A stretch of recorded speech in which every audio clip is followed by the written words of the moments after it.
I'ma win any type of way. That's a parlay you can take to them. I'm having that aura, I got that glow. They hate it worse when they know that you know. Walk in the room like I'm covered in gold. I used to suppress it, was about to implode. I used to suppress it, was about to explode. Sore thumb in the room, everywhere that I go. Black sheep for the fam, used to think something was wrong. Took a little time to realize I was chose. Took a little time to realize I was special. Ever since birth, been a cold under pressure. Wanna be great, gotta do a little extra. That's why I grind with obsession. Everything about me irregular, everything about me is pressure. Maximum effort, no box left unchecked on the checklist. No stone left unturned, mash on the gas and etc. Or farming hoe, I'm up in rank. Step in the room, they paved the way. I get treated like a milli tank. Southpaw like I'm really tank. I do things that they really can't. Classic. Yo, it's Classic with the classic codes, and it's my dog Souls of Thought. We are here on my channel. It is the Film Codes. Souls, what they watching with you? Hey man, you know they're gonna be watching the Souls reviews. You can catch that on Souls of Thought, man. We both breaking this down today, man. We got a good Boys in the Hood breakdown. I'm sure everybody's waiting on that. I think Classic got something for that. What we do for the Boys in the Hood breakdown? we do. Hey, you know. Hey, we got it, man. Then we got to Leave the World Behind, man. I think today's review is going to be a lot more cleaner for y'all. We got a real breakdown on how we want to do it now. I think me and Classic got something super special for y'all, man. We're going to be breaking this down from a sociological, psychological point of view, man, and just giving y'all some information, man, of what we feel about these two films. Like I said, Boys in the Hood can review itself, but we're going to bring y'all some different elements behind it. You know what I mean? But other than that, man, what you got for them? What is the film code? It's the film codes over there at the Classic Codes. Yeah. And we will be doing a premiere live upload on the Raw Society. We still will have Raw reels too, so be looking out. Yeah, we on the move. But over here, the only thing going on is the same thing you got going on. As y'all see scrolling across the bottom of the screen before we get into the show, February the 13th in the west suburbs of Chicago, Darien, Illinois, at Q Bar. We are having a live show. We are having a live podcast panel discussion with the crowd, interactive. We got food and drinks. You know, y'all will be able to get your foods and your drinks in your system, get your vibe going, get your Valentine's Day weekend kicked off right. If you single, pull up, meet somebody. If you got somebody, bring a little bit of sand to the beach and y'all rock out. The DJ gonna be playing some dope vibes for y'all to dance to at the intermissions. And in the meantime, in between time, you actually have a concert by myself, so you get your hip hop vibe too. It's gonna be a perfect mix and blend of vibes. So if you can get to the Chicagoland area, or if you're in the Chicagoland area, pull up on us February the 13th, man. That's just something I just had to get out of my system. I ain't want to wait to the end, man. I ain't want to, because the tickets seem to be moving, you know what I'm saying? And God is good, you know what I'm saying? Sure. All the Chicagoans, you know them Chicagoans. Coming through, man. Them tickets really going. They really moving, man. We appreciate everybody who's tuning in on the Classic Codes, man. Again, shout out to my boy, man. We still got to celebrate. We got to celebrate for the month, man. Monetized Classic, man. This is his month, man. This is the Monetized Classic month, man. My boy doing great things, dog. Like I told him, we've been talking about, we were chatting it up before. I was like, dog, even last night, we were like, man, it's going up, dog. We got a lot of big things for y'all. There's some stuff y'all don't know about. You know what I mean? Behind the scenes stuff going on, man. But Raw Society Coalition, dog. Yeah. 2026 is over. Classic. Yeah. Over. I thought people thought we was playing, man. Yeah, Dodo Duluth. He said, salute, fellas. What up, Dodo? He said, about the DoorDash, fellas, have fun. Hey, throw us in the Bluetooth, man. Yeah. Be safe. Go get this money. Be safe. Yeah, if you anywhere in the Midwest, it's cold as hell, boy. Warm that car up. Too, dog. We just got our snow down here. You know, they just shut the whole city down. Shut the whole city down. Hey, everybody at home today. You need to call your loved one that live in Texas. They at home today. They at home today. But yeah, man. So we getting into this Boys in the Hood breakdown. So what we're gonna do is we're gonna do a nice clean breakdown. This video gonna be concise, probably about an hour long for y'all, because we got another stream coming with the whole coalition. So yeah, man, we got work to do today. But so with the Boys in the Hood, most people have seen it, so we don't have to recap the film, but we know, you know, it's a classic, hood classic, you know, Cuba Gooding Jr., you know, young Ice Cube, young Morris Chestnut, et cetera, young Lawrence Fishburne, et cetera, et cetera. So the first question we have in regards to Boys in the Hood, what systems, not just characters, are the real villains in these films? And for this one, we'll just say in this film. Okay. So I would start off, of course, we got classism, Mm. racism. I mean, a little bit of everything falls in this one, man. Even from the structure of like psychology, man. Like you go from single parent home. We talk about this all the time. Single parent homes, single mother homes. So it's a lot here, man. And I'll get your take before we dive deep into this first question. So Yeah, I mean, what systems, not just characters, are the real villains in these films? Okay, so I'm gonna answer it different. I'm gonna say it's about who's not the real villain in this film. In mhm. Boys in the Hood, the police ain't the problem. Now, ain't that something? Yeah. In Boys in the Hood, the police ain't the problem. Damn. You know what I'm saying? So when you say what systems, not just characters, are the real villains in these films. I think the movie really points a real sharp arrow at propaganda. Mm. The programming of us, right? How they control the masses of us and move us in waves to have us participating in the things that they want us to participate in. And then they always put us in a position, no matter what psychological manipulation is being done to the masses. In this movie, it happens to be black people, but it's being done to all of us. But Yeah. whatever is being put into place, what was I gonna say? It's always something. That's what I was gonna say. It's always something that works off of itself.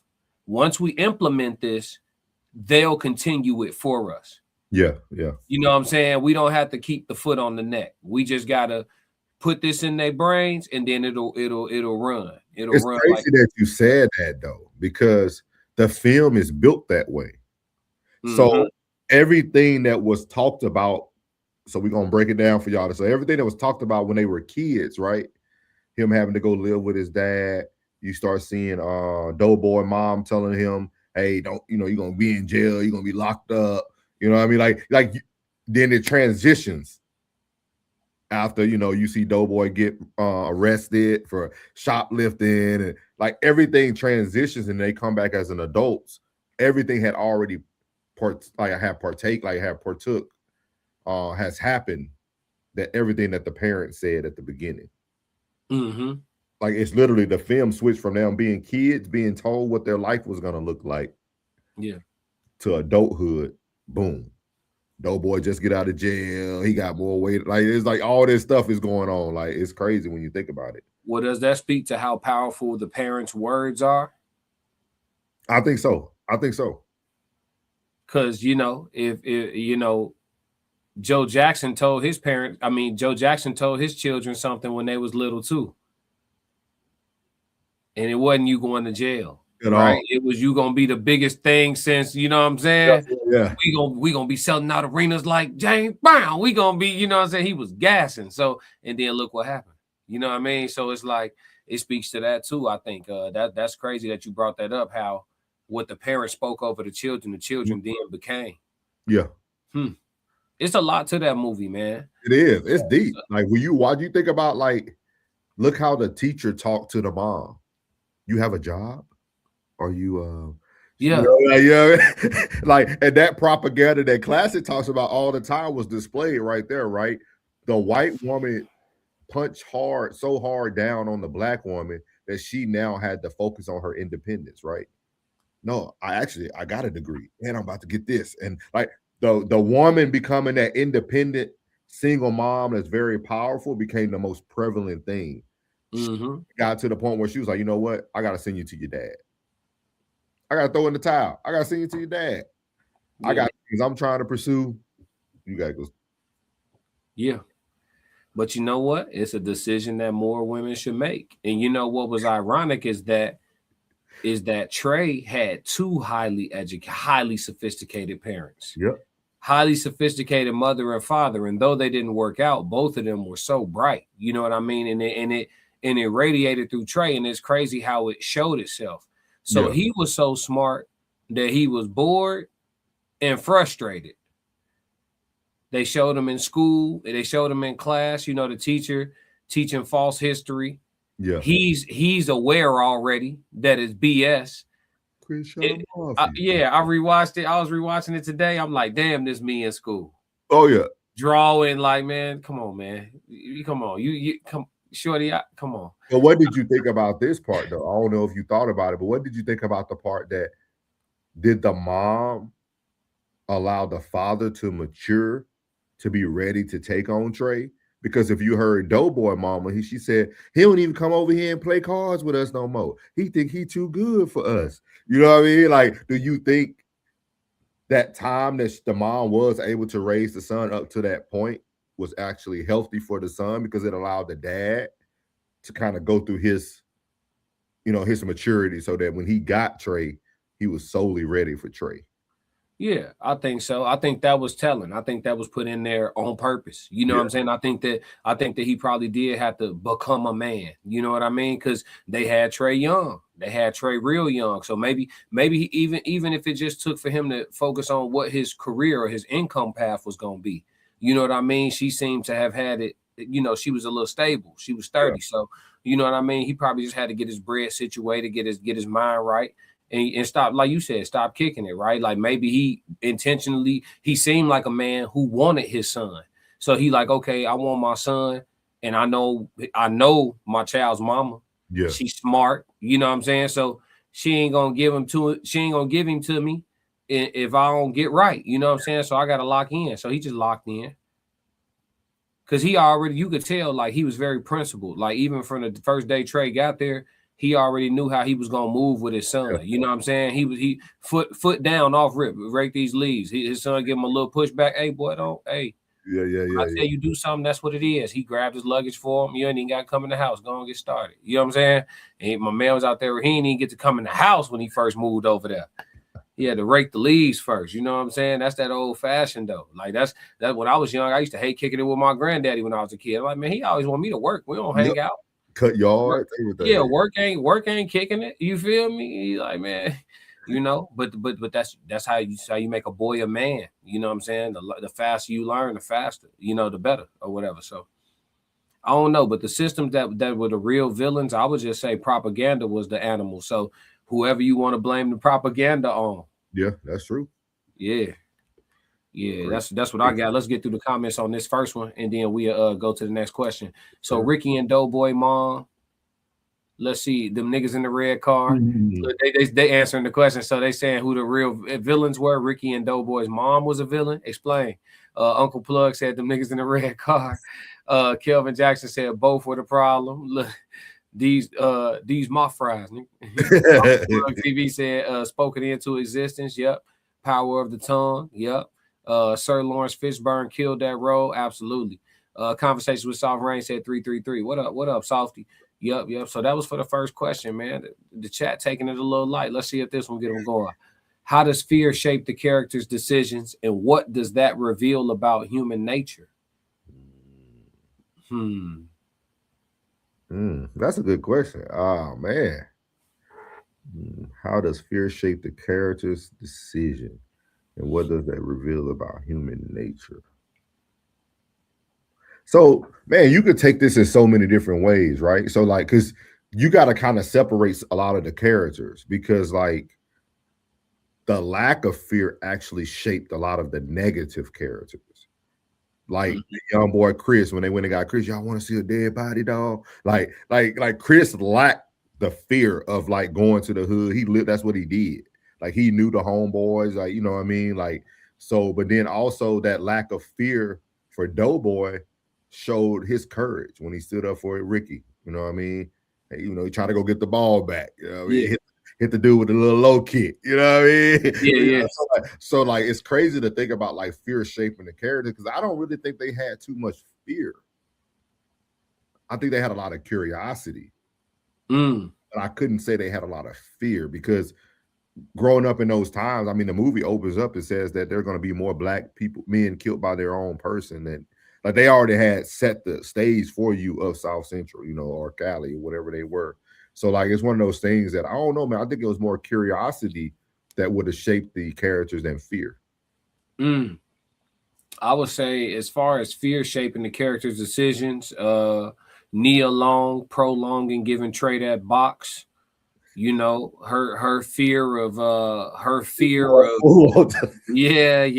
If we got to talk about the characters that was afraid, you know, she was afraid of her salvation being in jeopardy, talking about she a Christian and it's against her beliefs and we not married. And she, you know, she really was weaponizing a lot of things against him too. And I didn't appreciate it. You know what I'm saying? She telling him, you know, she was making good points, but I didn't like it because it was like she want to do it too. It's the games they play. You feel me? That's what I'm saying. She like, well, I don't want to do it unless it's my husband, and ain't no guarantee we get married, and I don't want to get married till after college. And like, so she put my man on her time, her program, her timing.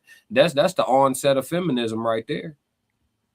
She weaponized that thing. She weaponized that thing so good he didn't know which way to go. Cause she made a point one time when he was sitting on the steps talking to her. He just had to like, he was just like, man, she got a point. He just sat down next to her, started joking with her, like, damn, you know what I'm saying? Like, I just can't get it. You feel me? And I think her decision was based out of fear, but I can't be mad at her. You know, manage that thing well.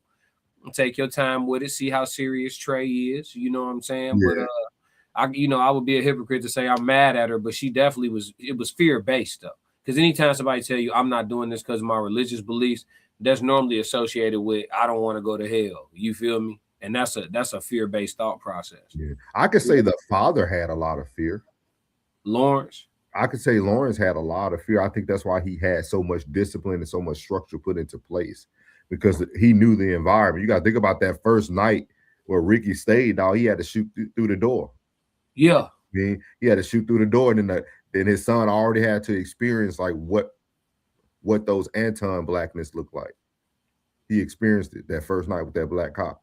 Like, yeah. Hey, you kept another nigga on the street. We would have had like, you know what I mean? Like, I wish you would have hit him. You know what I mean? Like, I think the dad had more fear of like, hey, I gotta really set the tone for my son. Because if I don't, this environment is gonna eat him alive. Ricky wasn't made from the same cloth now. Young Ricky was timid. You think about he was sitting on the porch at Doughboy House. He was scared. He heard mama yelling. He stepped back. Like Ricky was that kid that had the right friends to, you know, be able to walk around the hood, but he wasn't made for it. You know what I mean? Like he just kind of grew into his own. You know what I mean? Yeah, but he wasn't no punk though. Cause look how quick he got into it with Buddy in the classroom. Quick. Yeah, but it's that. Whether you like it or not, you from Africa. I'm from Crenshaw Mafia. I get my brother to shoot you. I get my daddy. At least I got a daddy. You know what I'm saying? Swung on him. Bow, hit him with the stick. I'm just saying, he wasn't no punk now. Okay. I'll give you that. I'll give you that. You saying because he got out the car. Now I say that he wasn't no killer. He wasn't that. He wasn't going, you know what I'm saying? But they say I ain't no killer, but don't push me. Yeah, he wasn't. Yeah. I think Ricky, I mean, not Ricky. I think Trey would have threw them hands, but I don't think Trey he wasn't going to pull no trigger. You feel me? Yeah. Because remember when they was like, when in the alley, when he was like, we should split up or whatever, he was like, what if we got a squabble? You know what I'm saying? Like, it's better if we together. Like, what if we got a fight? You know what I'm saying? So he was with the hands, but, you know, they wasn't playing with no hands. You know what I mean? They was on a different type of timing.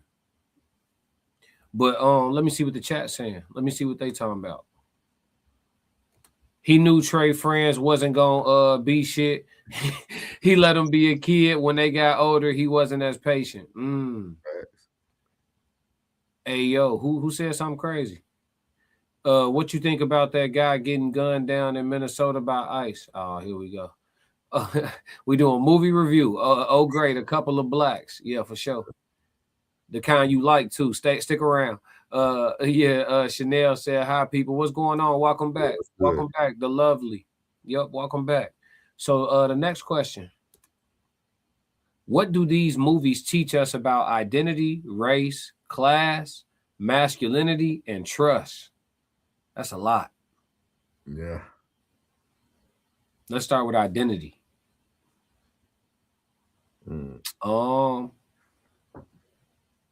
you are your ceiling of potential is as low as you told that it is. Mm. And I think a lot of people from childhood never grow up and take that control back. You know, Yeah. like if you grew up being told you wasn't gonna be shit, I think that puts a low ceiling of potential over you. And then I think a lot of people don't grow into adulthood and realize they can make up their mind that that's not true for their life. You know what I'm saying? So I Yeah. think that's identity. I think a lot of people's identity is formed through the influences that they receive in childhood, unfortunately. And we don't take the control back at when we actually get control. Because once you grown, you grown. Yeah. And Yeah. kind of just to piggyback on what you said, I think the movie shows you that your identity is shaped by your environment. Mm. Like your environment will shape your identity. You know what I mean? Like again, it's the separation of the two. Ricky got to live in a little bit decent area. You know what I mean? So he had a different outlook on life compared to Doughboy and all them and Chris. They lived in it. So their identity became what they lived in. They were like chameleons, man. You know what I mean? Like Yeah. Chris said, little Chris, man, I got a gun under the bed when my brother gave it to me before he went to the, you know what I mean? Like Yeah. little Chris' identity was already built in. Like it Yeah. was built in because of his environment. Like literally, he didn't seem, he didn't seem tough. You know what I mean? Like he never seemed tough. He was just like the joking type, all that. And then, when they get older, he's still that type of way. You know what I mean? So like, but his identity was shaped by the environment. So I would say their identity was shaped by their environment for sure. Mm. And then what did it teach us about race? Mm. See, this is a touchy topic. This is a touchy topic because this could go a whole bunch of different ways. Because like it goes back to what a lot of people don't like to hear about Black culture, because the whole movie is based on us destroying us. There was never a moment where somebody that didn't look like us destroyed us in that movie. Period.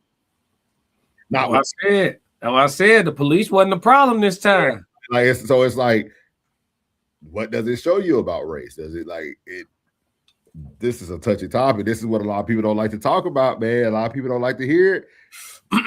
Nah, it's down on the Black society. You know what I mean? But it ain't even about punching down. It's about being honest. You know what I'm saying? If we're not transparent about the true problems that exist, then the opportunity to ever resolve them doesn't exist. You know what I mean? So somebody do have to be the bearer of bad news. The reality of us is gross. You know what I mean? And this ain't no punching down. You know, my intentions when I came into content creation was to help. And it's still to help. It's still to help. But you can't do it in the way of telling the truth because, like you said, it gets weaponized against you. Oh, you hate us, or you not with us, or you this, that, and the third. And I guess you got to be very delicate about your tone with it and your wording of it. But the truth of the matter is, like I said at the beginning of this stream, is that they always implement things that work on itself. And I think Boys in the Hood is an excellent depiction of the things that were implemented working on itself.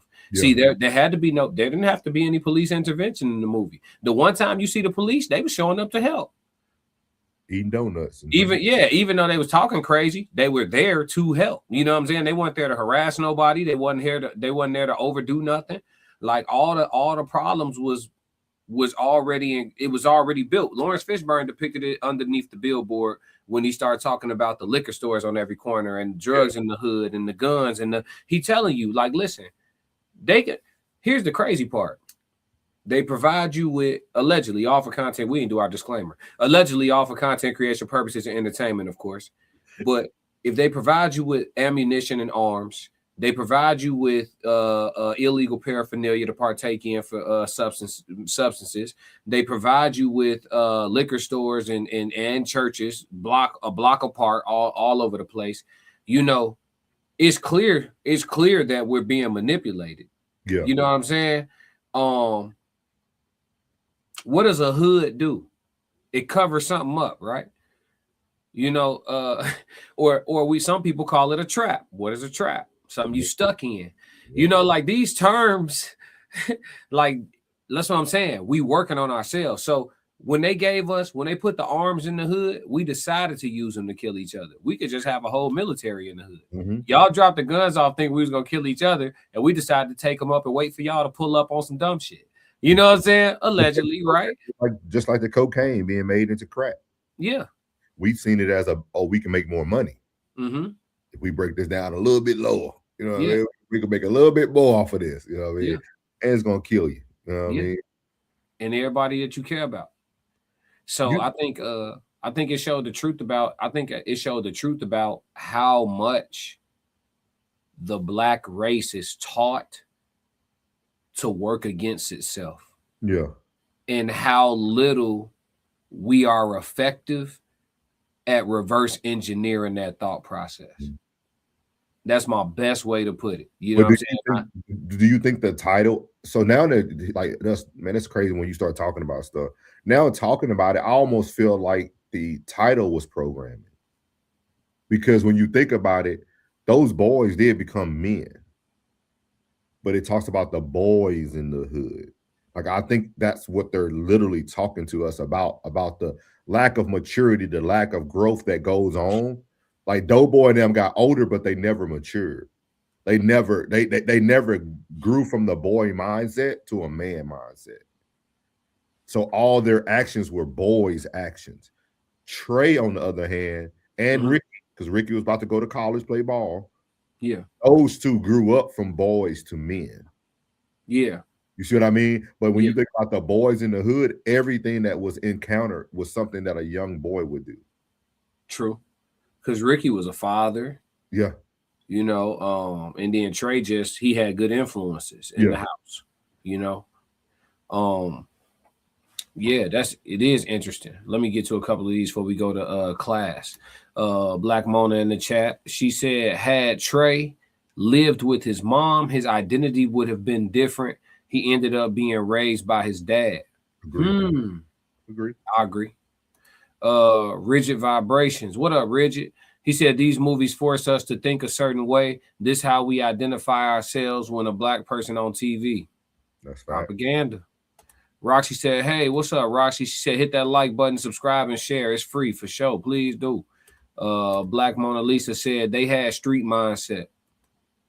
Rigid says, you don't think about shooting nobody because someone stepped on your shoes until you seen it. That's so true, dog. You cooking it, don't you, Richard? Appreciate you. Look, we on something he like. Look, he's like, I don't know about this sports. We talking about something he like today. Hey, man, appreciate you pulling up, Richard. So, what you think this movie says about class?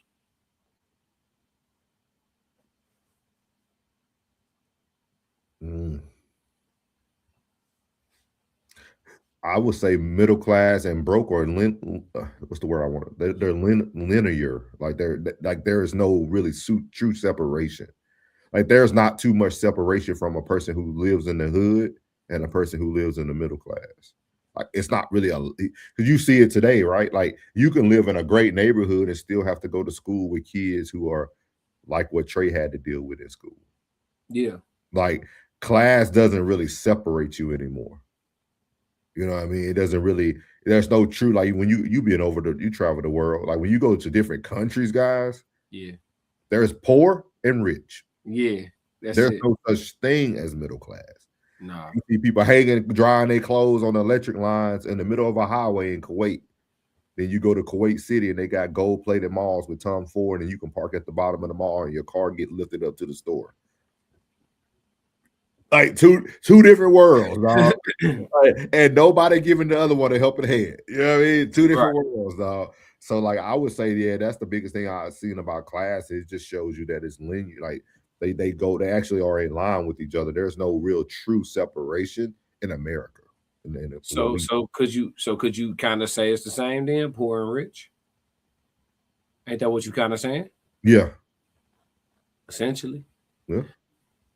Yeah, somebody asked me today in the gym. Yay. He asked me today. We was getting ready, we was wrapping our hands, and he said, hey, what he said for people who are entrepreneurs, he said is like going through a broke phase part of the process. And he wasn't implying that he was broke. He was just asking, you know. he was just saying like, is that like really a thing? Because he's heard a lot of entrepreneurs talk about the ups and the downs, and I was like, yeah, man. Ain't no way around it, gang. Yeah, you gonna be hurting for certain. It's gonna happen. Like, Yeah. ain't no, what I mean? Like, it happens, bro. Like, it ain't. I don't even know if it's. I really don't know a path without it. You know what I'm saying? Like, you gotta know that. And then I was like, but then he was like, but what is broke for real? And then I thought it made me think, right? Because he asked me what is broke, and I tried to define. I'm trying to think how I wanted to define it, and I really was like, honestly, broke is just a lack of financial literacy mixed with like a certain mentality. I was gonna say, yeah, That's mindset. really what broke is for real. Like a certain mindset mixed with a lack of financial literacy, that combination is broke because no matter what fortune you come into, you gonna smoke it. It don't even matter. You Yeah. get the lottery for $1 billion and go broke. I promise you. You gonna overdo it. You gonna tweak. You gonna make no investments. You gonna go buy stuff that milk your money. Like people who be like, oh yeah, if I get that type of money, I'm gonna buy a yacht. Ain't did no research on yacht maintenance, yacht upkeep, storing the yacht at the port. Yeah. All it, man, that's yachts, man. Them joints guzzle money. Just like people don't, but you know what I'm saying? Like stuff like that. So like, it just makes me think about that. And going back to this, talking about class, like a lot of the people are, because you see they don't have much. Yeah. But look at how everybody dressed when they out. They got the new Reebok pumps on. Everybody got the ball cap matching the jacket, matching the like. They dress like a couple dollars. You know what I'm saying? But they don't have much. So the few little dollars y'all was able to put together, I'ma wear it. Yep. You know what I'm saying? I'm gonna put it on my body. You know what I'm saying? I ain't gonna have it in my pocket. I ain't gonna put it in no interest bearing account. I ain't gonna, you know what I mean? And so when I think about class, I think about that too. Like it works on itself, man. Like it really works on itself. Like even look at that Lawrence Fishburne's character. Like, okay, you work a reasonable job, you got your head on straight, you educated. Why you still live there this long? Like 7 years later, y'all should have moved. Because the movie, it fast forward 7 years later. Why y'all still in the hood? Like you got some information, but maybe it was philanthropic, right? I want to stay in this area so to affect change with my people or whatever the case may be. We don't know. But if you think about it, it's really a smart move though. To stay in the hood because it's lower income, but it's dangerous though. The danger. Yeah, but I feel like, does danger really follow you if you know how to move correctly? His son, what I mean? His son though. That's a tough call, man. Because my parents got us out the hood. We lived in the hood. Oh, we did too. Yeah. I'm talking about. No, I mean, I'm sure you lived in the hood, but maybe I'm talking about 5 years old looking out the window, SWAT raiding the house across the street directly. Look up the city. Look up the Northwood and Grivet Drive apartments where we live. 1815. 2000 Grivet Drive. Look it up. Hey, look at that. SWAT raiding the house directly across the street. If I'm lying, I'm flying. I'm talking about that. You think you watching the set of a movie take place across the street, boy. Say, damn, my mama, get below the window in case they start shooting. You know what I'm saying? It was crazy for us, Classic, because where we live, right?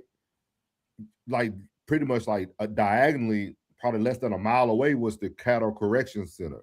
Mm-hmm. So like everybody who lived in the apartment complex, like it was almost like a flex to get out of jail. They walking home because it's literally a walk. So and they would have at that time it was the orange slippers. So you would see the cat come home in the orange slippers, like literally walking from prison, like walking from jail, dog, like doing a little bid, everybody waiting for him in the backside of the parking lot. Like my boy Red, Troy, all them, man. Like you seen it. Like it was almost like it was glorified. Like, yeah. I did that. You know what I mean? I did my little year, you know what I mean? Came on home, Red come back, 20 pounds of muscle on him. You know what I mean? For real, Red. Shout out to Red, man. Red with it there about looking like a little stick. Came home just yo. You know, like so it's crazy when you think about it, man. I'll tell you about it. I know I was blessed to have a mom and a father, dog. Yeah. It was no way I wouldn't have fell into that system being without a father, dog. There's no way. There's no way, man. Yeah. I can see that. I feel the same way. I told you my father. I mean, y'all already met my dad. Y'all met me. So yeah. Same nigga. You know what I'm saying? But yeah, man, that's my dog. Entrepreneurs, I just got the phone with him. Entrepreneurs lose a lot first before they win a whole lot. That's facts. But they got to go through it though. The fact that Trey's dad stayed in the hood is probably because he had the mentality that he's not letting anyone run him away from his home. There are a lot of older people like that. That's true too. That's true too. Passport Sco 333. What up, Sco? We breaking down boys in the hood. All right, let's this one still has some more left to it. It's still some more meat on the bone. So masculinity. What did this movie teach us about masculinity? I think I'll start with this one. I think it taught us that true masculinity is balance. If you look at Lawrence Fishburne's character, he exhibited balance. There were moments where he needed to be compassionate. There was moments where he needed to be full on aggressive, shooting a gun straight through the door, potentially, harming whoever it was. Right? I got to protect my house, my family, my child,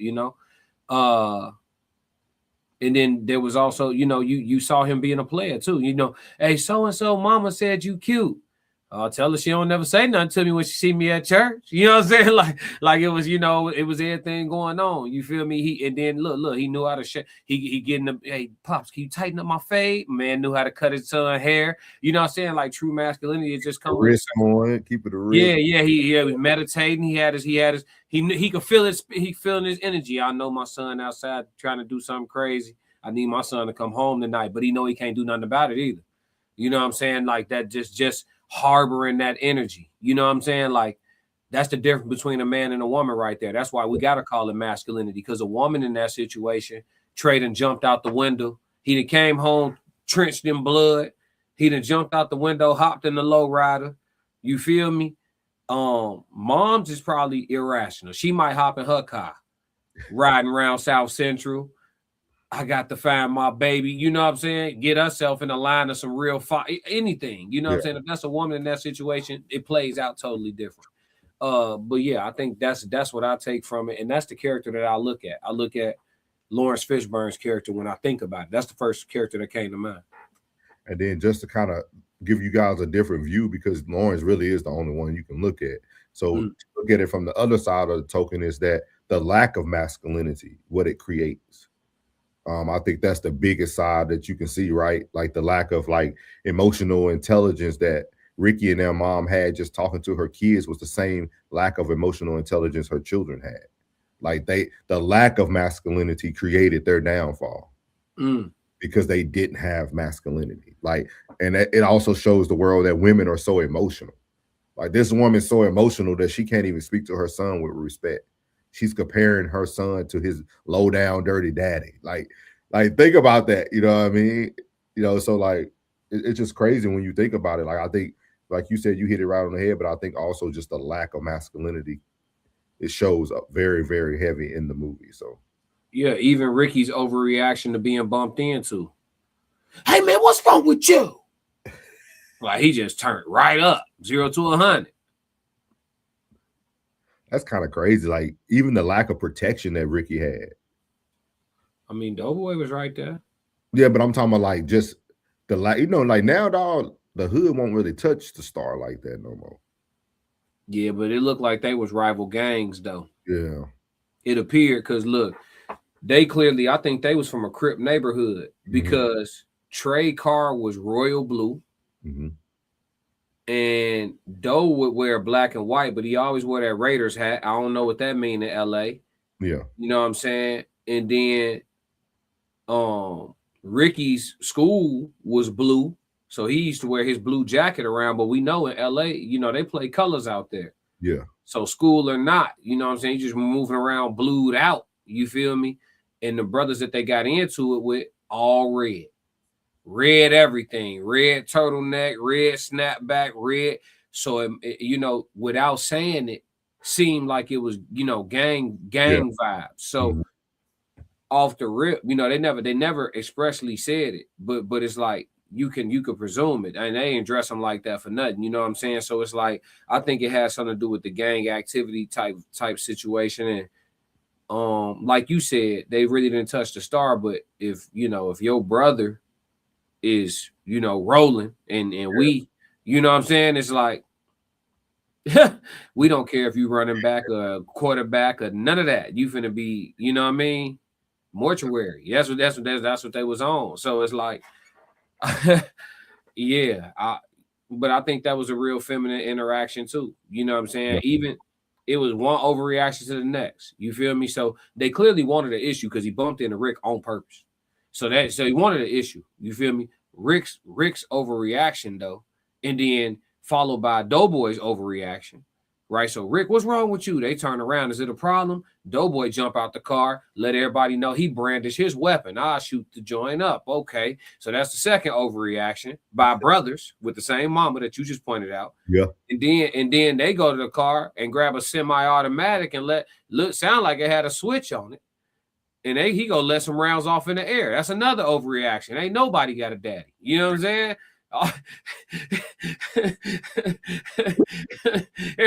It's like, and it just escalated from there. And ultimately lead to a fatherless child because Ricky got hit. Yeah. And then if them men got child, if them men had children, all of them, you know what I'm saying? They, Doughboy went and killed the whole set. Yeah. So it's like, you feel me? Like, yeah. So, and then what does the movie teach us about trust?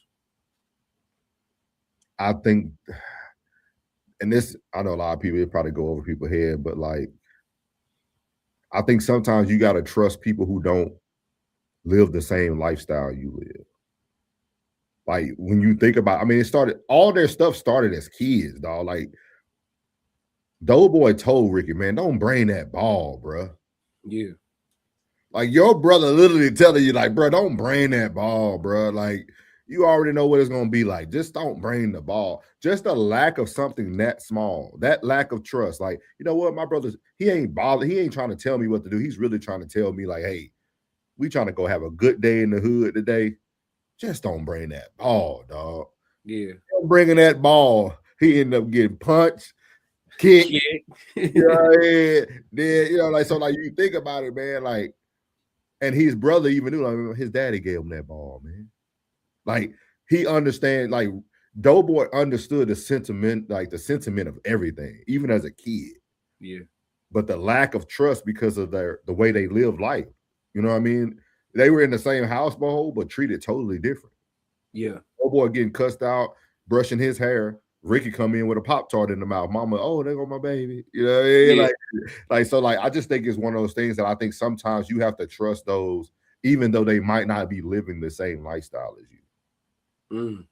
Because some of the greatest wisdom could come, because that's how I grew up. Like in the hood where we grew up, the gang members always told us, hey, don't do this though. This ain't the way you want to go. Like we were never told, like back in the day, real gang members, they didn't bring young kids into that stuff. They knew the life they were living. Like I was always told, hey man, go in the house, bro. It's about to get, hey, go in the house. Hey, they helped my mom carry groceries in. Like but we trusted them too, though. You see what I mean? We got to trust you, somebody to have them bringing groceries into your house. Yeah. Knowing that they about to go kill somebody in like the next 2 days or so. Like, yeah, that's trust. Like, yeah. And it's different. That's something that my mom and dad taught me, that like everybody might not live the same way you do, but that doesn't mean you can't have some form of trust in that person. I know you think totally different, but I didn't even think. Yeah, that's a definitely a unique take on how this movie teaches trust. I'm trying to think of I go the opposite approach then. I think over trust. Yeah, I think too much trust, right? I don't know who else could speak to this or testify to this in the chat, but when we lived in the hood, we didn't have like free run like that. I don't want to call us sheltered, but to a degree. Like me and my brother definitely wasn't like running the block, and I never make it sound like that. Like if we was running the block, it's because we literally was outside playing, like running. You know what I'm saying? Like we wasn't in the, we had our interactions, because when you live in that environment, you gonna have your interactions. It is what it is. Like it ain't no avoiding it. You feel me? But aside from that, we wasn't into the shit. You feel me? Like we weren't. And it's because of how our parents, you know what I'm saying? Like if okay, so my grandfather owned like 70% of our block. Yeah.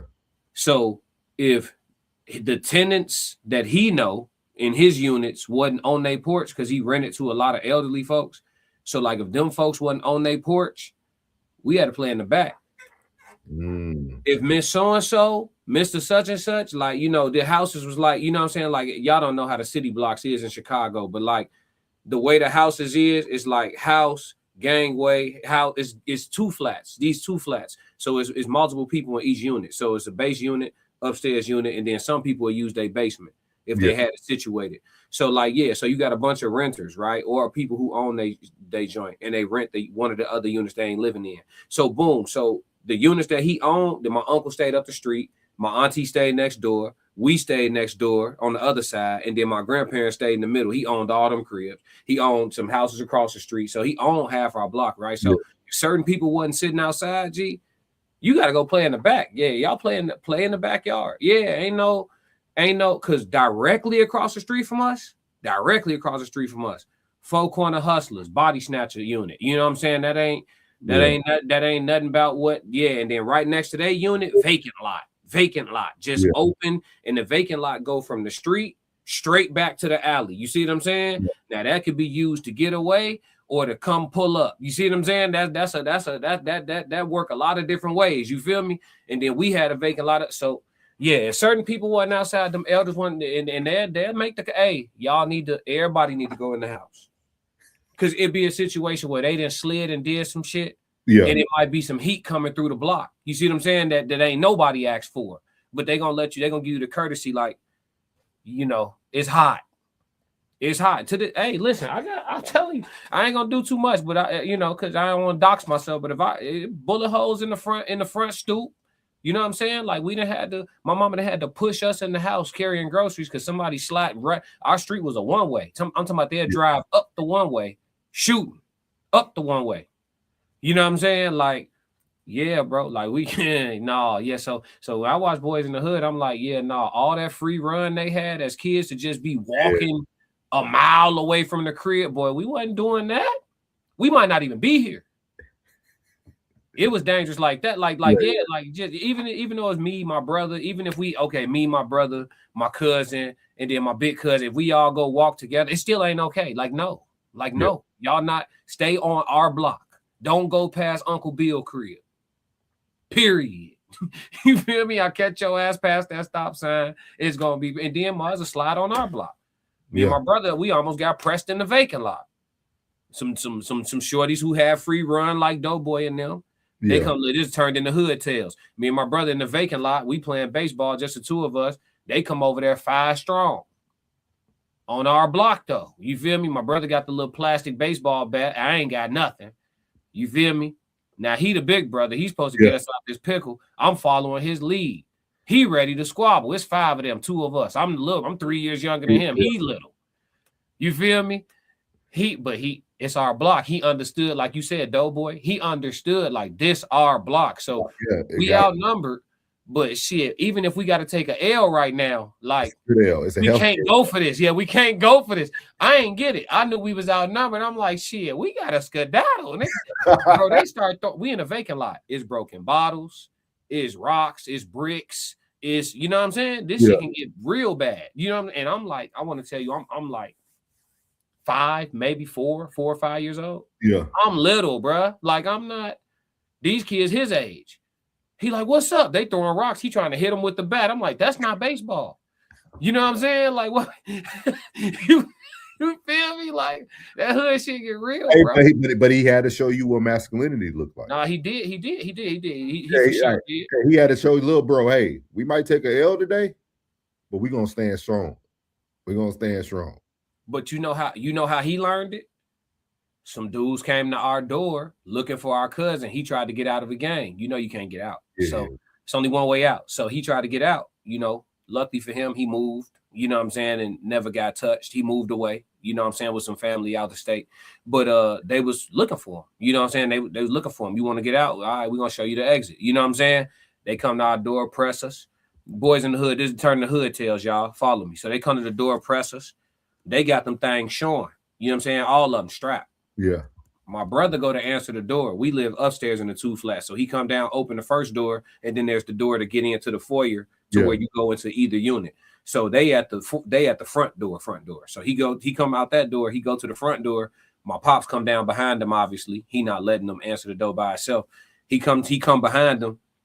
He opened the door. What's going on? The fact that he even opened the door for him, but obviously he kind of had to. The framework of the door is glass. They see him, see them. Yeah. If he just go turn around and try to go back in the house, they could have, you feel me? But so he opened the door. What's going on? They asked for my cousin by name. He like, he ain't here. One dude stepped forward. You sure? My pop stepped forward. Pushed my brother back behind him. I said he ain't here. Now, mind you, my dad ain't a nobody. He's not a nobody. Yeah. So they know they talking to something. You know what I'm saying? We just gonna leave that right there. You feel me? But he hit him with the, I told you he ain't here. You know what I'm saying? Like, if it's gonna be something, it's gonna be something. Now, I don't even think he had that fire on him. I'm gonna be real with you. I don't even know if he had that fire on him. I don't know who he thought was at the door. He just took a bluff. He couldn't go for it. And my boy right here, you know what I'm saying? So he you know what I'm saying? He let them know, like, they all right, you know what I'm saying? I hate to find out different. He said, I hate for y'all to come back. You know what I'm saying? I'll tell you, my dad a cope, you know what I'm saying? Yeah, Jesus.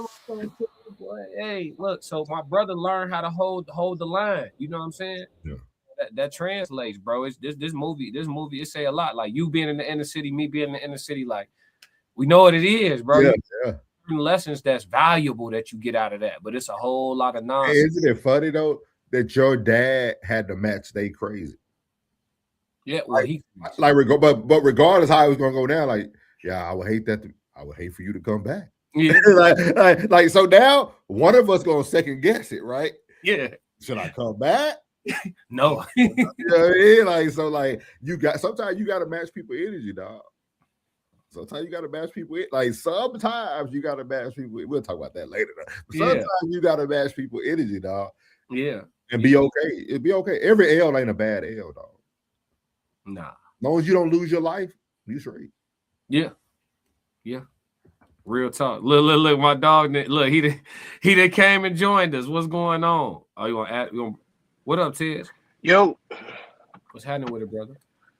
Not too much. About to get to this last question. We supposed to knock this out in an hour. We're gonna have to speed it up. Yeah. We got if these films were made today or 20 years from now, what would change and what would stay the same? I think that movie's timeless. We still living. People are still living the Boys in the Hood right now. Like, I don't think nothing would have to change. I think everything would stay the same. I think everything would stay. I don't see anything in that movie that it's not realistic today, which is sad to say that, but like, I just don't see anything there. I think you probably would just see 2 black cops stepping out the car instead of 1. I don't see too much that would change though. That's facts, souls. Yeah, I really like that's about it. Yeah, 2 black cops would be talking to you stupid. That's about it. Like, I don't think that it would change, dog. Like, it's sad to say, dog. It's truly sad to say. I think a lot about the females would change. I think they'll be easier. That would. That would. You would get a lot more promiscuity. In the movie. I'm thinking about the movie in its totality. I think with the way Lawrence Fishburne and Angela Bassett, Trey's mother and father's characters were set up, I think they dabble with each other a little bit. I think that gets depicted. I think they dabble with each other a little bit, a little back and forth play, because they didn't hate each other. They didn't hate each other at all. I think Nia Long's character and Trey's character, I think their interaction over her virtue is different, right? I think that interaction goes different. I think the way that she ends up ultimately giving it up is different. I think all of that's different. I don't think he has to work that much for it. I'm trying to think about Doughboys now. He wouldn't have had to work at all. She would have gave it to him. She would have came for him. The way society is right now is they are the ones that are hunting.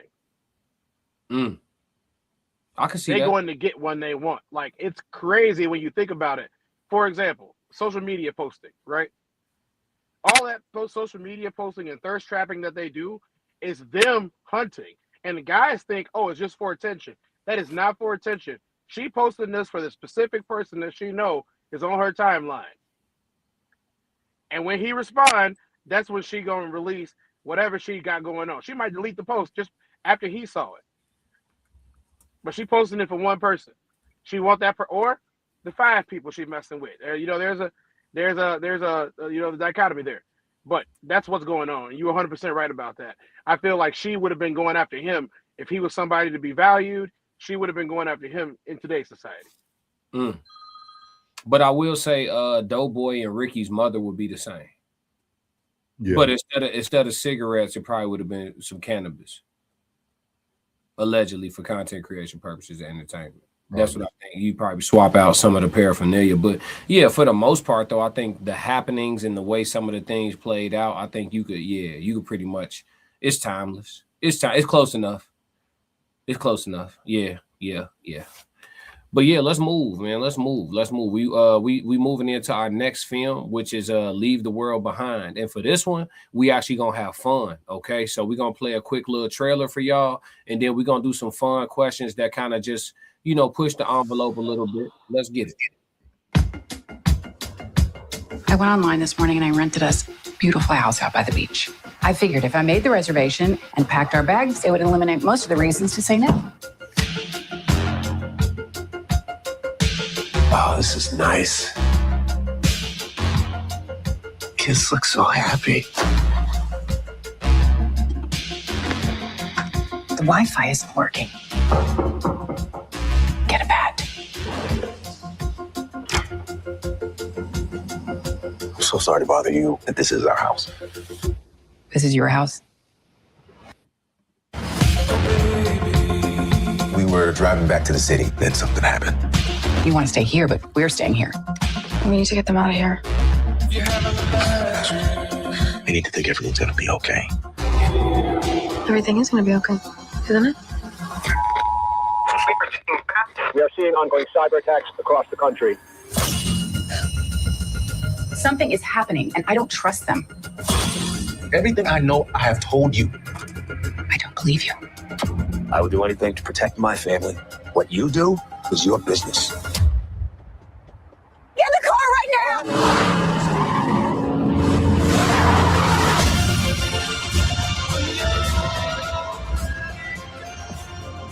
Haven't you been picking up on what's going on out there?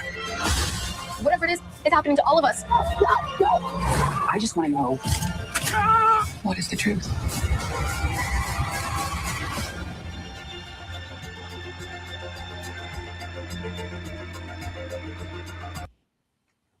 So there you have it, man. That was the trailer for Leave the World Behind. We got some good questions that my boy Classic was able to cook up. I think it's going to bring some fun moments to today's video to close it out. So let's get it. All right, so the first one, we're going to try to be as concise as we can because we do have another stream for y'all, okay? We're not shortening it up so we can go away. We shorten it up so we can reload, all right? So let's shotgun these, all right? So Leave the World Behind. Everybody has covered breakdowns of this movie and what it really means. We know it was produced by the Obamas. For me, it was a big-ass whistle blow. For anybody else that's woke and enlightened, big-ass whistle blow. Everybody else, just cinema. Cool.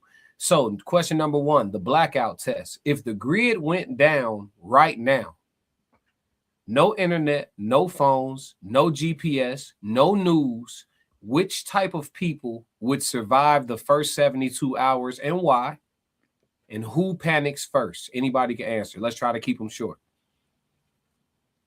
Poor black people would survive. The rich white people would panic. And which type of people suffer the most casualties? Monkey wrench. First 72 hours. Which type of people? It don't have to be ethnicity. Like you did, you know, it could be class, it could be whatever. Which type of people? I would say the wealthy. I would say the wealthy. The wealthy would have the most casualties? Within 72 hours? Okay. Okay, I'm gonna push back on that, but I'm gonna tell you why in a minute. Tez, what's up? Talk to me. What's going on? So this is one of my favorite movies. I probably watched it 11 times, which is more than I watch anything in this life. Let me tell you, I don't think it's going to be the wealthy that are going to have the most cash. I think it's going to be the upper middle class. I think the Okay. upper middle class has they're in closer proximity to quote unquote average people. As you are well aware of, wealthy people have a lot of systems in places so that they can live the creature comforts off the grid away from everybody else. For example, they have the Tesla power cells that can literally be repowered solarly to where they can have electricity living in the middle of the woods for however long they want. You know, they might have 200, 300 acres of land that they live on, you know, including their own farms. And that's one of the common misconceptions about the ultra wealthy. The ultra wealthy, unless you're in like California, New York, or Chicago, or, you know, not even Texas, because most of them live on, you know, the ranches by themselves. You know what I mean? Like unless you're one of the major big three cities, you probably are not going to be, you know, having that many issues because you have everything that's self-sustained on your own. You're living off well water, you know, your systems run autonomously, free of the government, and that's how they do things. You know, they can live in the mountains if they wanted to, away from everybody. How many people are going to climb a mountain to get to somebody's stuff? Right. Which type of people survive? Which type of people survive the first 72 hours? Probably And the why? most physically fit people who are off of like medications that they need electricity for. Because if you have to rely on the power grid to survive, you're probably going to lose. You're probably going to die pretty quickly if you have to rely on the power grid to survive. Because the power grid is going to be done. It's going to be gone within the first 5 or 6 hours. There are no fail safes on anybody's power grid to stop that from happening. Like you will be generally without power, even if a telephone pole falls. You know what I mean? Yeah. I think those Okay. people are going to be the first ones to go. So who panics first? Probably all the paper pushers, people in offices, buildings every single day. You know, that's their lifestyle. People who need the internet to survive. You know, those people like, oh, I don't know where I'm at. I don't know where I'm going. I don't know what to do. Or as the movie showed you, people who drive government sponsored vehicles like Tesla. Mm. You Okay. know, You said government sponsored. I got you. All right. So question number 2. Well, no, let me push back on this first. I never answered it. I think the type of people that survive first are the most savage. Whoever's willing to understand what needs to be done has to be done. Whoever start moving like that first are probably going to put themselves in the most advantageous position. And that's just what it is. You know, the people who showing up asking still within the first 72 hours, they're going to find themselves in some hard, you know, situations potentially. The people who first realize that cash no longer has value, that your little debit card means nothing today. The people who realize that like damn near immediately, they're going to put themselves in the most advantageous situation to get past the 72-hour mark. The delayed people, we're gonna hunker down, the hunker downers. I think those people will be in a state of panic probably first, and that panic is what's going to make them sit tight. We have some water, we have some blah blah blah, and then they're gonna go off hope and prayer, right? The system is gonna come back up. I'm sure it'll just be a couple of days. We have enough here for a week. We have enough, you know. They're not thinking about a whole bunch of shit. They're not thinking about being able to board their house up if they need to. They're not thinking about weapons to protect themselves from people who don't got enough shit in their house that's finna come see if you got some shit in your house. They're not thinking about, it's a lot of stuff they're not thinking about. You need to go outside. I don't care how prepped you think you are. A trip to Bass Pro will help you. And a trip to Home Depot will help you a lot. Y'all run into the grocery store, we could figure some food out. I need to be able to protect whatever I do got. You know what I'm saying? Because there ain't gonna be no law. But yeah, that's my. the grocery store is the worst place to even go during one of these situations. You're gonna get killed there. That's just how it goes. The grocery store is the first place they panic. We found this out during any of the major hurricanes, but also at the beginning of the pandemic, we found what happens when the grocery store supplies seem to be scarce. People start having fights.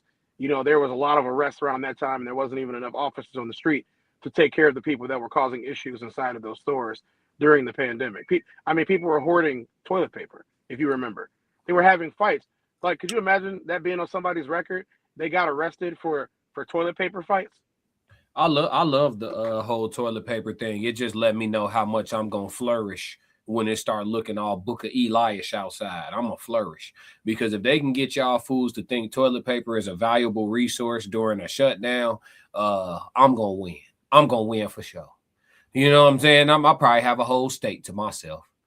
Yeah. They gonna be calling me King Lord Classic. I'm gonna have. I'm yeah, it's sweet. Yeah, but number two, trust versus control. In a total system collapse, who do you trust more? Strangers with information or people with resources? And at what point does self-preservation turn into paranoia? Tez, you can go ahead, go first on that. I mean, to be honest, I'm gonna have to trust the people with information. You can't really trust the people with resources. They're gonna lie to you. I Okay. mean, I'm gonna tell you why I know this, because I would lie to you if I had the resources and this type of a situation. I would lie to you. I pretend I'd have nothing, but at the same time, you're gonna tell me, "Oh yeah, these people got this over here." I'm gonna help you go get what they got. I'm gonna take from me too, but I'm not gonna let you know I got anything. I think the people with resources already don't let people know what they have in today's society.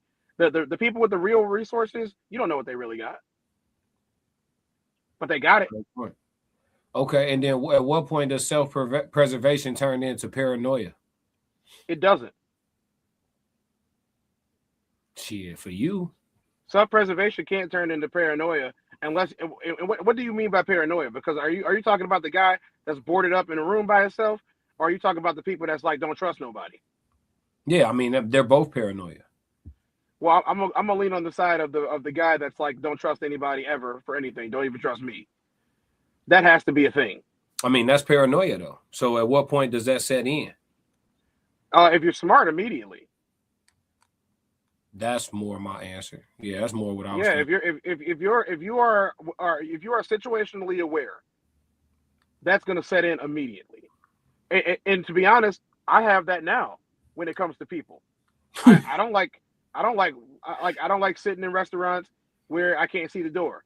You know what I mean? I don't like being in open places where there is no exit. Like that situation in Chi-Town in the 90s with E2, early 2000s, never would have been in there. Never would have been in there. Not even once. Looking at the fact that there was one exit for all these people. It's 2,000 people in here, packed in like sardines in a 2 flat. You think I'm about to be in here? No. Yeah. No. I need an emergency exit.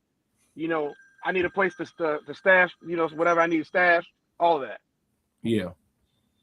I would say, well, Souls, what you think? You trusting the stranger with information or the people with resources? I'll definitely trust a stranger with information. I think people with information would tend to come together more. I think people who have resources, they're trying to protect that resource. So the resource actually becomes more of the threat than the information. And at what point does self-preservation turn into paranoia? I think for me, it would be if I lost someone close to me during the self-preservation. Okay. So then you'll be super tweaking. Yeah, because at that point, I'm now solely protecting just me. Yeah, and now you got it. Yes. Yeah, I can see that. Yes, you and your family, whatever you got to do, you got to protect y'all. Yeah. They said in the chat the homeless will come up in this scenario. That was Rigid. Thank you, Rigid. Roxy said the roofless would survive. Yep. Uncle Plug TV, you right. Say Love. What Say Love say? Oh, this is a good movie. His daughter is a tough girl. Oh, for sure. Conversation with Soft Rain. People with military training will survive the longest. Some of them, not all of them. Depends. Depends. I'm gonna tell y'all why in a minute when we get to the end. Shows the importance of basic survival skills. Oh yeah. I have a question for y'all. Go ahead. Did either one of y'all brothers watch The Walking Dead, like when it was good? I did. Yeah, I watched probably like the first. Do you remember a character named Negan in his community? Yeah. So you remember when Rick and all of them met Negan and them, they wanted to be all kumbaya at first. And then Negan set them up and started killing off their members. And the one thing that always stuck with me was when Negan got captured and told Rick, he said, You and me are exactly the same. The only difference is I had the balls to do what you never could. I remember. He said, Yeah. my people want to survive. He said, you keep losing people. Yeah, Negan is the reason why I stopped watching that show, because when they caught him, when they finally had him tied up at the tree and they spared him, I stopped. I never watched Me and you the talked episode. about this. If Yeah, you I never remember, watched Classic, we talked Yeah, about this. Negan, I never watched it after. them sparing Negan was the end of the show for me. Yeah, I'm cool. What we He doing? had to go. What we He doing? had to go. Yeah, I'm cool. Yeah, whatever civilization y'all finna reestablish is built on too much grace for me. Number 3, the comfort trap. The movie shows people clinging to comfort, vacation homes, routines, entitlement. Would comfort make you slower to adapt or smarter? Oh, definitely slower. Hmm. I think that's what the issue is now. Like you said, like even during I think the pandemic showed that. Like, but then the smart people, which are usually some of the wealthy people, they looked at it as an opportunity to double down on getting more money. Yeah. You know what I mean? Now people won't even leave their house. Everybody door dashing, Instacart. Like, like people don't even want to leave no more. So like, it's like, yeah, I definitely think, they'll be slower to adapt. Tez, what you think? The more comfort you have, the weaker you become. Mm-hmm. That's one of the things that I talk about with people in their gyms. Like I see people I spend $150 a week. Oh, I $150 a month on the gym, so I could go there and I do this and I do that. And I mean, you collect the spot, and I'm like, okay, but what is that doing for you when it comes time for the battle? Ain't no eucalyptus spa in the battle. Your recovery is not going to be. It's going to be based on eucalyptus plants and sitting inside somebody's steam room when you really should be hitting that hard iron. You really should be in that pool swimming. You know, you really need to be running. They got a whole gym where you can take laps. Why are you on the treadmill? Yeah, you know what I'm saying? Like. I call them, there's a difference between cosmetic strength, which a lot of people are cosmetically strong. But when you have field strength, you're going to outmatch any of those cosmetic guys. So all the cosmetic muscle dudes, good luck. Your supplements are no longer available because GNC no longer exists. Now what do you turn into? Yeah, I'm with you, Tez. Definitely give me the dude that's training in the gym that don't have no windows and they always keep the fan off. And the AC been broke. The AC been broke since 1998. Give me the dude that training there. Yeah, I'm putting my money on him. I ain't gonna lie to you. Our boxing coach is like this, right? So we have an industrial gym, an industrial full boxing gym, professional boxing gym. You've seen my gym. We got everything. He don't turn that heat on. He don't turn that air on. It can be 100 degrees outside. He gonna say, open the garage door. It ain't nothing but you know the inferno blazing through that garage door while we already sweating. Yeah. And in the winter, it's the same thing. One time it was -4 degrees. He opened the gym door. Said, "Oh, y'all gonna be sweating." Everybody looking at him like, "What do you mean?" He goes, "No, you're here to get tough. Open that door. Open it up. Let it in here with us. The heat's not coming on today. Yeah, you in your shorts. You in your tank top. Go ahead. Wrap up." No, you got it. Y'all tougher than me. I'm not training in -4. Close that door. You tweaking. Bro, it was terrible. It was terrible. But I'll tell you this much. My pores open and shit. Close that door, man. My endurance got really, really good during that time in my life, though. He knew what he was doing. That's how it was at a lot of CrossFit gyms I went to. I'm cool. -4. You know, hey, so there'll be warehouses. So like you just they ain't having like no central heat or air. So whatever the element was, that's what you felt inside. Nah, they get -4 out there. I'm talking about in when I was in Ohio. Oh yeah. What's today? Saturday. They in the gym right now because it's what? It's 3 in the afternoon. They in the gym right now, and I guarantee you that garage door is open, and coach is sitting there while all them people are training right now. I got a video last year or the year before. I ran in -2 degrees on MLK Day in DC, in the snow, ice, everything. Y'all got it. It builds character. I'm never gonna have to fight in that. Yeah, my mile run yesterday. I did a mile run yesterday morning in this weather. It was -12. I went to the gym. Yeah, me and my dog went outside, got cold tail. So I'm nursing cold tail when I get back home today. But me and my dog went outside for a mile run yesterday morning before I went to work. It was terrible. It was terrible. Let me tell you, it was terrible. I felt like crap, but I got it done. You got it. Well, my life on the line, I got a mile in the cold too. But until my life on the line, I ain't doing that shit.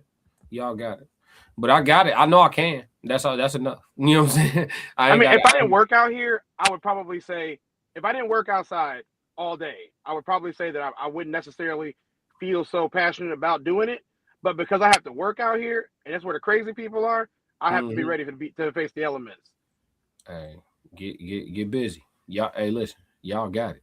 When you got it, you got it. You know what I'm saying? When you got it, you got it. Souls, you were in Lackland too, right? Yeah. Do you remember the field work that we had to do in basically the desert? Oh yeah, you're talking about Camp Bullish. Yeah. Mm-hmm. I'm telling you, Classic. You learn a lot of things about yourself when you realize you're sleeping in the sand. No, I learned about myself. I tore my patella tendon. If you ain't go through that recovery, I don't want to talk. That's fact. You know, you learned a lot about yourself then, and you healed quicker than you were supposed to. Yeah. You know what I'm saying? I ain't bragging though, but I'm just saying, like, I know I can. Cool. I got you. I brag for you. It's all right. You healed way faster than you were supposed to. Was already training again before you were supposed to. Strong. I'm just trying to pass this physical, G. Y'all don't know. I don't be talking about it. I'm finna beat somebody's ass. I'm talking about boxing. YouTube. I'm talking about sports. YouTube. I'm talking about sports. YouTube. I'm talking about sports. This is all for content creation. Y'all think I watch? Okay, when I pop out with my pro card, don't get it. Don't. All right, watch. Y'all think fat meat ain't greasy? We got one last question. I ain't in that gym in the morning for nothing. Watch. I'm finna put these on somebody. Somebody gonna have to eat these. I know exactly who it is too. It don't run. The leadership question: when systems fail, leadership becomes informal. Who naturally becomes the leader in a crisis? The loudest voice, the calmest mind, or the most prepared person? Calmest mind. The loudest voice. It's the loudest voice first. The first leader is not the permanent leader. The first leader is usually the loudest voice. The second leader is the most prepared. The third leader is the calmest mind because he learned it from both of them. How do these people take over? Well, the loudest voice is always going to be the first person to have people come to their aid because people love listening to a loudmouth. That's the first one. He making the most noise. He must be qualified, right? That's what the average person thinks. The second person is the one that's the most prepared. They're going to easily take over because that first leader, that loudmouth, usually fails rather quickly. In an end of the world scenario, if you watch those types of, I love apocalyptic movies. I love them. Post-apocalyptic movies, I love them. You know, like that's like the first thing that I want to watch. If I sit down to watch a movie, it's something where action is happening. People are getting at it. You know what I'm saying? The world, the structure of the world has failed. And it's not just because I want to burn it all down anyway. But the structure of the world has failed. I love watching that. And then it's always like that. And it's right in front of our faces. The people who are talking the most, they fail so fast. Then you have somebody who has logic, who's prepared. And they say, okay, we're going to follow this person because everything they're suggesting is working. And that person over there, they lost because they was talking too much. Interesting. Yeah, I think the loudest voice normally takes the cake at first just because of just the assertiveness. It gives the appearance of like good leadership. You know what I'm saying? Mm-hmm. Them just being vocal. But I just don't know how they fall out of leadership. I think something has to happen to that person. And then the second in command would have to be, you know, probably the most prepared. And then third probably was going to end up being the calmest mind. Just because I'm taking the person with the calmest mind is also being a bit more passive too. So extremely passive. Yeah, but they're actually the most valuable because you got to understand how many crises you're going to run into. And being good in a crisis is invaluable. But the calmest mind just learns from the loudest voice and the most prepared. Yep. Yeah. Essentially, they're the vice president, right? The vice president is supposed to be the calm one. If we're not being of any company or any country, the vice person is supposed to be the calm one, the one that looks at things objectively. They're gonna be the counterbalance to either a loudmouth or the prepared leader, right? Mm-hmm. They're going to be the counterbalance, but they have to be. To be honest, you kind of have to subjugate yourself if you're the calm one. You have to, because if you don't, being calm is not going to help you in a fight or flight situation. It isn't. Fight or flight, you either fight or you run. Being calm is like, well, I'll just sit here and see how it develops. Well, you just lost valuable time being calm. They gained ground on us while you were being calm. If you would have had some action about you, then we would have been able to at least slow them down. Wait. Why do you equate calm to slow to react? Thank you. I'm lost now. I'm like, this is calm. I will explain. I'm not finna. That word very concrete like that. That's no. Like a calm boxer is like very strategic. Dangerous. Like calmness is the most dangerous thing you can be.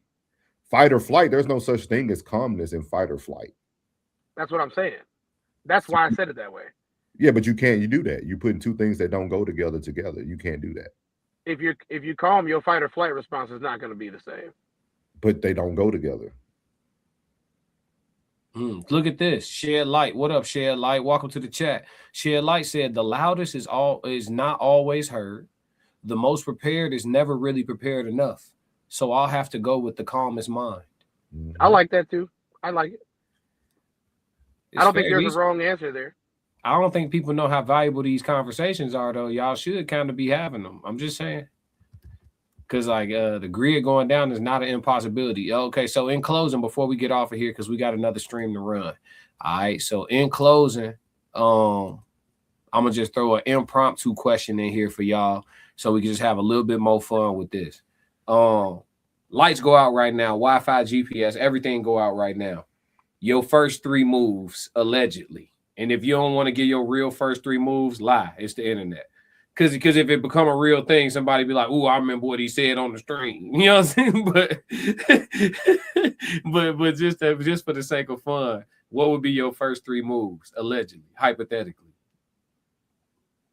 You said everything's out? Everything. So power, electricity, Wi-Fi, GPS, communications, all that. I only need 1 move. Okay. I'm going to go to sleep.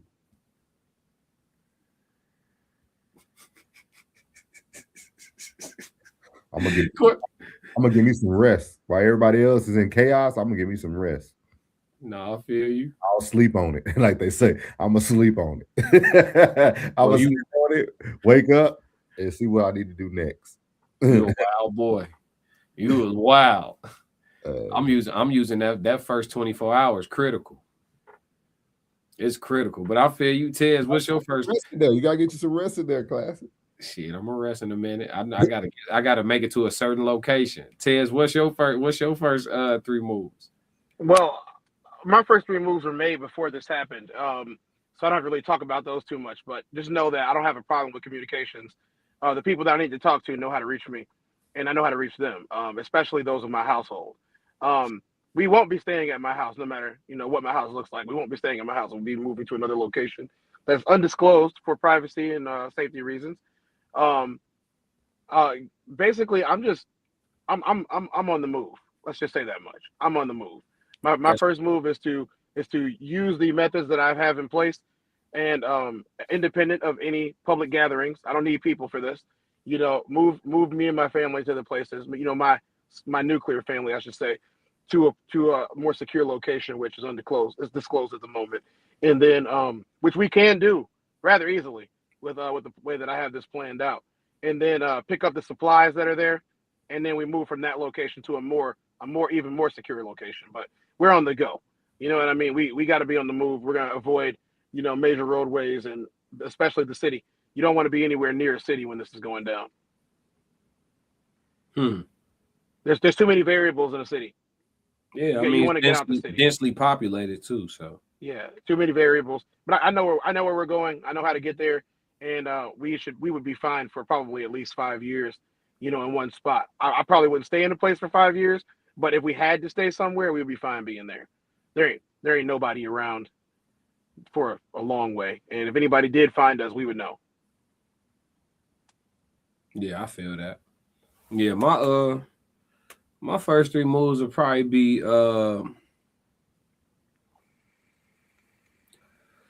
Shit, Bass Pro, Home Depot, or with the nearest hardware store. I guess you can count that as 2 moves. And then house hunting, just house hunting. What if I told you we have Bass Pro at home? No, I feel you. It ain't never enough. It ain't never enough. I don't know how long these lights gonna be out. It ain't never. Oh no, enough. we ain't staying at the house. No, trust me. The house is for provisions only, and then we're out of there. Yeah. So having I don't need Bass nobody Pro at the knowing house, where I'm at. right? So having Bass Pro at the house don't matter if you ain't gonna be at the house. Oh no, we gonna load it up. That's a lot. I gotta be able to maneuver. I ain't trying to have too much shit on me. Don't and then see everybody, y'all all think about like firearms. I'll be thinking about the quiet weapons. Y'all running the Bass Pro, everybody grabbing guns. I'm buying bow and arrows. You need you know what I'm saying? Like archery stuff. Yeah. Get you some machetes, some melee weapons. Yeah, get you a hatchet or two. You know what I'm saying? Make sure your children are proficient in those things. You're gonna need water purifiers because the way that our bodies are. I'm gonna be real with you, bro. Them kids ain't gonna make it, gang. You could kiss that goodbye now. Everybody, listen. Everybody who trying to save the kids, y'all cooked already. That's over with. You got. I mean, it's cool to make a valiant effort so you can feel good about yourself. It's inevitable though, because listen, it's simple. Unless you got the most well-behaved kids on the planet Earth, they either gonna get y'all smoked or get themselves smoked. It's gonna happen. G, you ain't no your 8-year-old ain't surviving the apocalypse. G, it's just not, folks. It's gonna be a time where you need them to shut the fuck up and they don't understand why, or it's gonna be a time where they too curious and think something's safe and it ain't, or it's gonna be a time where they think they done made a new friend in the fucking woods and their friend, the little girl that they met is with a whole troop of motherfuckers that we don't need to be interacting with today. It's gonna your kids gonna the kids, it's over with. That's usually how it happens. It's a wrap. Them kids gonna get it done for you. You know what I'm saying? Or they gonna get it done to themselves. So it's one of the two. But them kids, you're through. So yeah, that's usually how it happens. Yeah, I don't know how y'all want to handle that, all y'all parents out there, but it's a wrap. You know what I mean? I'm gonna just embrace the inevitable. You know what I'm saying? Just don't get us all smoked. When you go out to do your little dumb shit because you don't want to listen, don't get us all cooked. Don't be over talking to people, telling them where we at and where the vegetables is and none of that. You know what I'm saying? We got a little setup I'm trying to protect. You gonna make me because it be like this, bro. In the apocalypse, I'm not really some people they gonna move out of fear. I'm not gonna be moving out of fear. I'm gonna be moving very, very comfortable. Oh, everything's even outside. I like my odds. It's called when everything is even, I like my odds. Be the predator. Be the apex predator. Absolutely. I'm people you don't want to run into. It's people outside. Like there's people out there you don't want to run into. I'm one of those people too. I'm not trying to help you. If you run into me, just know I'm not trying to help you. Absolutely. I'm just kidding. I've said it before on the stream, so I'm not afraid to say it again. I'm not trying to help you. And I ain't trying to make no friends. I ain't trying to make no friends. I'm not trying to reestablish society. I'm not trying to set up no little village. I don't care.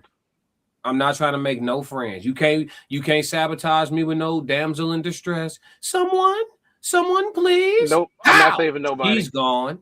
Who you with? Come on out. I'm not trying to save nobody. I ain't even talking. That's how you get smoked. I'm not even talking. Ain't nothing to talk about. I don't know you. Didn't know you before this. Not finna get to know you. It's a wrap. Y'all ever heard of every man for himself? That's what it is. You ain't with me, you ain't with me. Man, but don't you think we need to come to pow? I don't know. Man, he sounded like he had a good idea. I didn't hear him. He's gone. I never. Yeah, I don't have nothing. I don't know what's going, because whoever you with gonna come out. When I know how to get them to come out. Yeah, because it be all type of ambushes and all this stuff real. You know, if it get like that outside, people when people get hungry, you know what I'm saying? When they get hungry, come on, man. I ain't got time. I'm not talking to nobody. I think the people that believe in the utopian aspect of it, like if you say, "Oh, if the world fails, it's gonna be a utopia," y'all have never been outside the country, have you? And if you have, it was on a cruise ship or a resort. Man. If you go outside the country, you see what living like this actually looks like. Because there are people on this planet right now who literally live in quote unquote apocalyptic situations every day. Every day, it's a free for all. When you see what happens to humanity when your creature comforts are gone, you find out what humanity is really worth. And you see the animal that they really are. for what they really are. All that intellectual stuff that people talk about all the time, yes, that's great. I totally understand that. But what happens when the world is no longer civilized? You're not playing by civilization rules anymore. You're playing by survival rules. Yep. Shed light. Appreciate you. Said great topics, but these are also realistic situations. Respect. Yeah, I figured we'd have a little fun with this one, man. Instead of just discussing the breakdown of all the whistle blowing in the movie, I feel like that's been done. You know what I'm saying? But yeah, man, we right at the hour 30 mark, so we right on time. Let's knock these comments out and move on. Roxy said, "I set up for the plan is the biggest element for success. The setup for the plan is the biggest element." I agree. Let's see, what percentage of the U.S. population do y'all think are prepared for something like this to happen? 3, 2%. You said 10? 2%. It's about. I think it's about 5. I'll say 5%. I think COVID set up another 5%. I'll say about 10%. I can't disagree at all. I That's cannot fair. disagree That's at all. fair point. Yeah, I think more people thinking now. Yeah. Uncle Plug said mine too. Roxy said, "Hey, some of these kids can learn real quick though. They just got to learn. They just got to learn that they discipline is no longer optional. You know how your kids want to buck up at you every now and again, like every now and again. Even a well-behaved child, every now you can no longer try me because my every command that I give you could be the difference for all of us. You know what I'm saying? So when I give you a command and you want to play unruly today and shit, you can wipe everybody out. That's Everything we got going on. So like it just take one moment. You know what I'm saying? Souls of Thought said, everyone tune in to the RSC. We will be discussing Anton and more. Absolutely. We got a great episode coming up for y'all. Right after this stream is officially about to end, but we have a great stream coming up for y'all on the Raw Society Coalition channel right after this, like shortly after this, probably within a matter of 20, 30 minutes. Yeah. For sure. Yeah, so within about 20, 30 minutes, by about 3:45, we should be up live. The whole coalition will be there. Myself, Souls of Thought, Tez Down, Uncle Plug TV, and Conversations with Soft Rain. So you're going to get all of us today at once in the same house. You know what I'm saying? Not literally like last time, but you get what I'm saying.